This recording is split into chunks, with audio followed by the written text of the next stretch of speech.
As our cities grew bigger, so did our need for energy. From fossil fuels to nuclear, we harvested it all.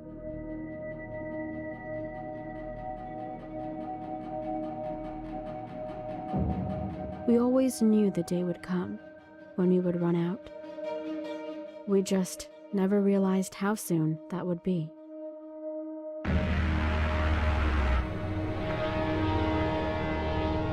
Greed, mismanagement, waste, corruption. The end result was inevitable. It was only a matter of time until we depleted our energy resources. With nowhere to turn to and no one to save us, our once great civilization began to collapse. The energy wars, brutal as they were, was only the beginning. There simply wasn't enough energy to power the technology we had come to depend on.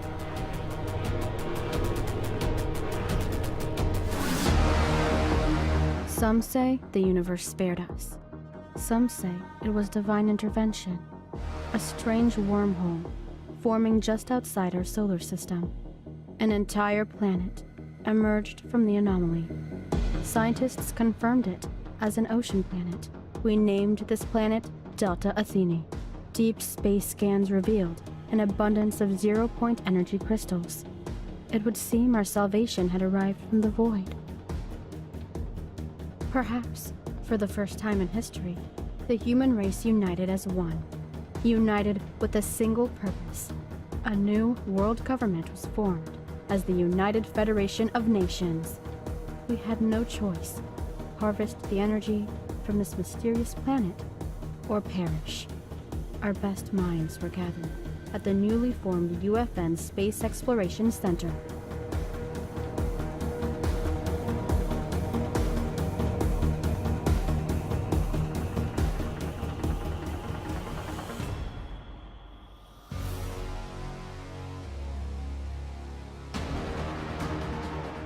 We had to construct a spaceship capable of atmospheric flight, capable of supporting science missions, harvesting energy, research and development on Delta Atheni.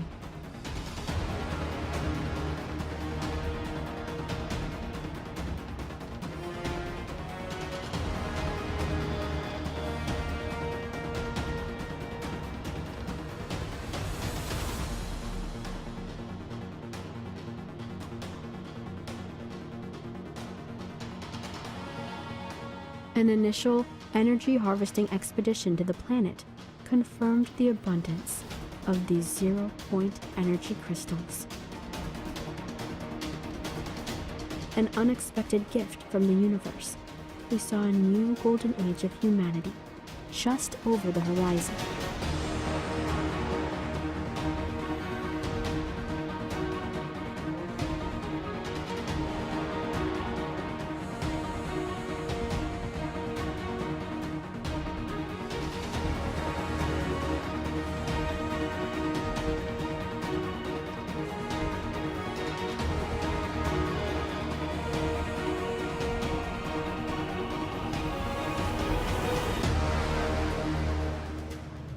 We should have known.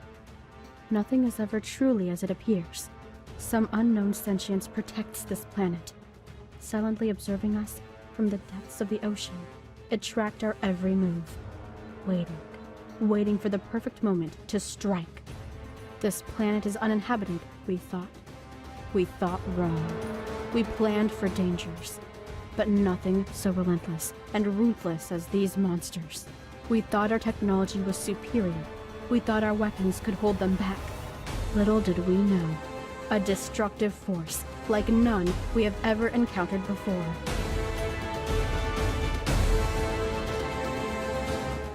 Our energy harvesting platforms fell to the waves of Kraken, one by one.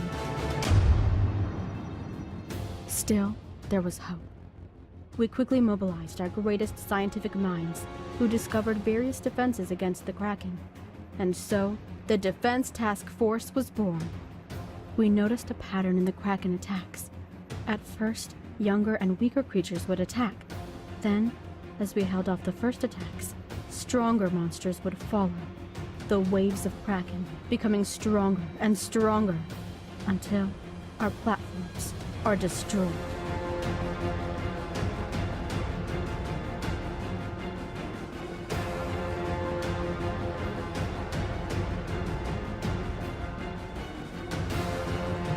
As commander of our new initiative, your mission is to defend our platforms. The fate of our planet rests in your capable hands. Good luck, Commander.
Welcome to Defense Task Force. In the following video series, I will guide you through the basics of the game and try to answer all your common questions.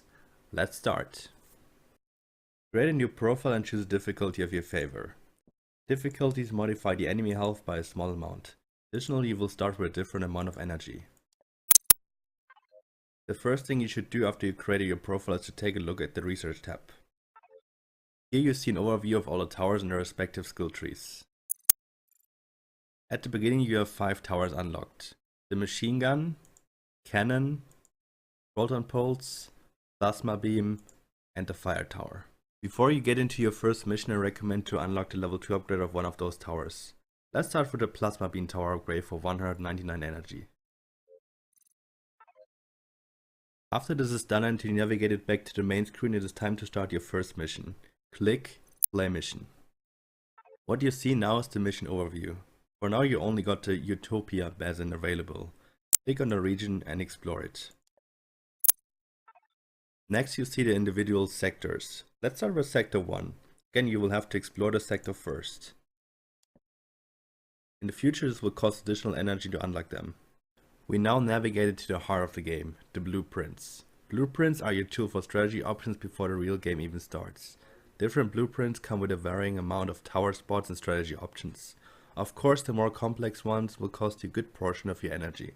For the very beginning, I recommend to roll the XT10 cost. Researching and using it is free, so this is the best blueprint to start your game off.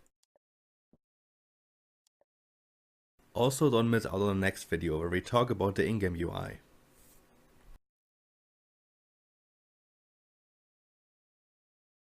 In this video we will talk about the in-game UI.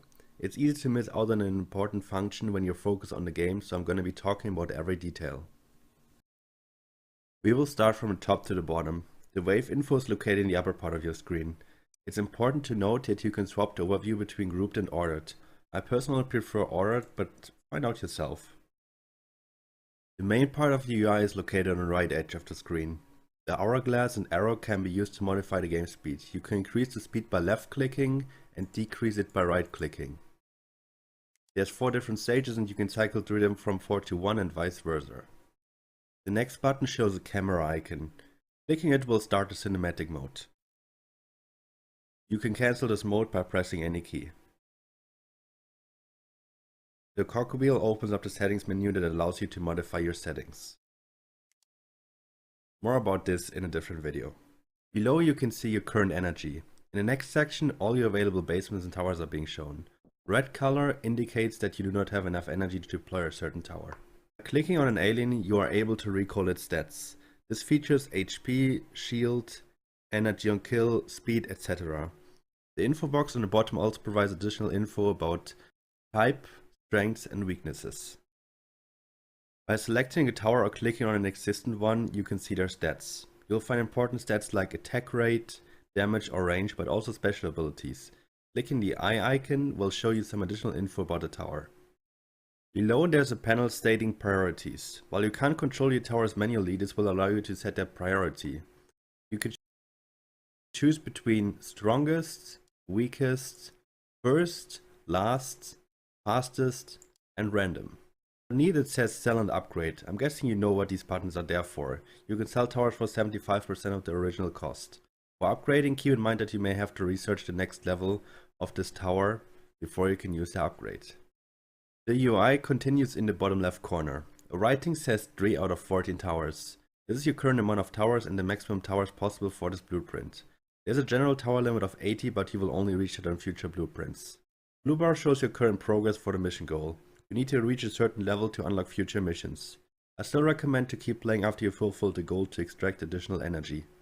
The green bar lets you know how much energy you have to extract to make a profit. In our example we used a free blueprint, so we will always pass the mission with a benefit. Finally, the orange display shows the current extractor health. If this becomes empty, the mission is over. In the next video we will walk you through the first mission and give you some more insight on the game.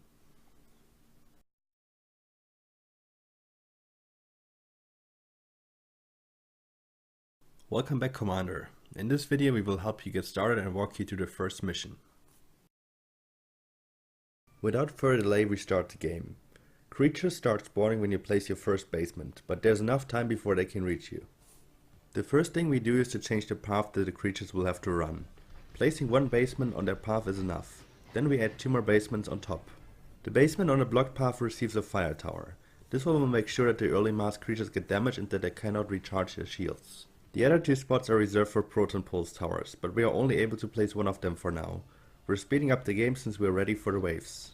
The first wave arrives, and as you already noticed, they are weak and fall quick to area damage. We now gained enough gold to place our second proton pulse tower. They're really good at shooting at enemies in the line. We place an additional basement to prepare for the next tower that we want to build.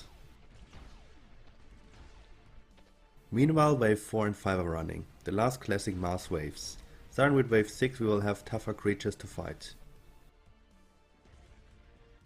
To deal with stronger enemies we build a plasma beam tower. They deal more damage the longer they attack, so they are perfect at taking out tanky targets. To feel a bit safer, we build a second one.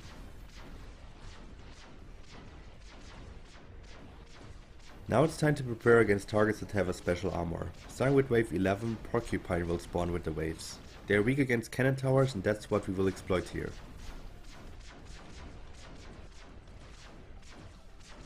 Two cannon towers are enough against these targets for now. Let's look at the priorities pretty quick. I recommend to set towers that are located in the back to always attack first. This makes you attack the creatures closest to the extractor first. We add another Proton Pulse tower at the start of our maze, so we continue to take out the masked creatures that got a little stronger already, reducing the speed to better capture what's going on now. As you can see, the game gets a little harder already. One creature almost sneaked through because of the low attack rate of the cannon towers. So always keep attack rates in mind when trying to defend.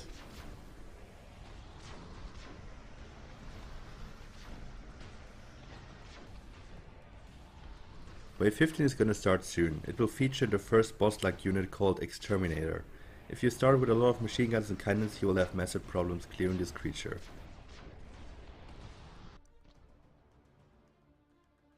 Electric attacks like Proton Pulse or Plasma Beam deal bonus damage against this unit. That's mostly why we need them for this mission. Keep adding towers if you have the energy for it. You're gonna need them.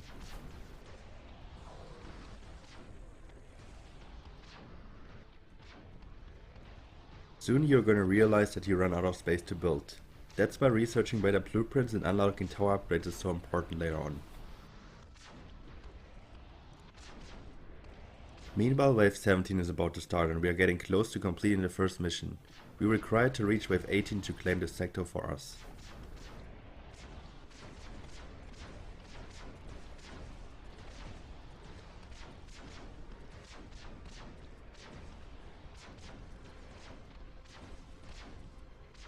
Victory! Congratulations, Captain, you survived enough waves to claim this territory. You may continue playing to extract as much energy as possible. Energy is needed for researching upgrades and unlocking various items. For now, let's keep playing and see how far we will make it.